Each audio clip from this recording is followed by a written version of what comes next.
Hi అండి అందరికీ welcome back to my channel. నేను మీ సాయిలక్ష్మి. అందరూ ఎలా ఉన్నారు? బాగున్నారా? నేనైతే చాలా బాగున్నాను. మీరు కూడా బాగుండాలని మనస్ఫూర్తిగా కోరుకుంటున్నాను. ఈరోజు వచ్చేసి గుంట గరగరాకుతో పప్పు చేస్తున్నానండి. చాలా మంచిదన్నమాట ఇది హెల్త్కి. ఏంటంటే కంటి చూపుకి, మన హెయిర్ గ్రోత్ అవ్వడానికి కూడా చాలా బాగా పనిచేస్తుంది అనమాట. దీనివల్ల హెయిర్కి మంచి బలం వస్తుందన్నమాట. దీన్ని అయితే నేను ఫస్ట్ పప్పులో వండుతున్నాను. ముందైతే పప్పు ఉడికించేసుకుంటున్నాను. పెసరపప్పులో వండుతున్నాను. కందిపప్పులో కూడా చాలా బాగుంటుంది, కాకపోతే కొంచెం వేడి చేస్తుందని నేను పెసరపప్పులో చేస్తున్నాను. మన ఆప్షను. ఇప్పుడైతే శుభ్రంగా పప్పు ఉడికిన తర్వాత నీట్గా వాష్ చేసుకున్నాను 2-3 సార్లు. కొంచెం ఏమైనా ఉంటాయేమో మట్టి అది అని. తర్వాత చిన్న చిన్న పీసెస్ కోసి ఆ పప్పులో వేసాను. కాసేపు ఉడికిస్తున్నాను సిమ్లో పెట్టి. ఇది ఇలా ఉడుకుతున్నప్పుడే కొంచెం పసుపు, ఉప్పు కూడా వేసి పచ్చిమిరపకాయలు కూడా వేసుకోవాలి. ఇది బాగా ఉడికిపోయి దగ్గర పడిపోయిన తర్వాత దీన్ని కావాలంటే పొడిపొల్లాడుతూ కూడా చేసుకోవచ్చండి. నేనైతే కొంచెం సమానంగా చేస్తున్నాను.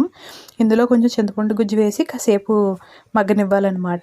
తర్వాత కాసేపు మగ్గిన తర్వాత ఆవాలు, జీలకర్ర, ఎండుమిరపకాయ, వెల్లుల్లిపాయ గుళ్ళు బాగా వేయించుకుని పోపులో కలిపేసుకోవడం అండి. టేస్ట్ అయితే చాలా బాగుంటుంది.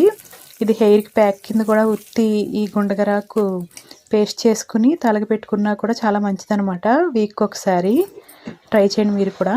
నా వీడియోస్ నచ్చితే లైక్ చేయండి, షేర్ చేయండి, సబ్స్క్రైబ్ చేయడం మాత్రం మర్చిపోకండి. Thank you guys, bye.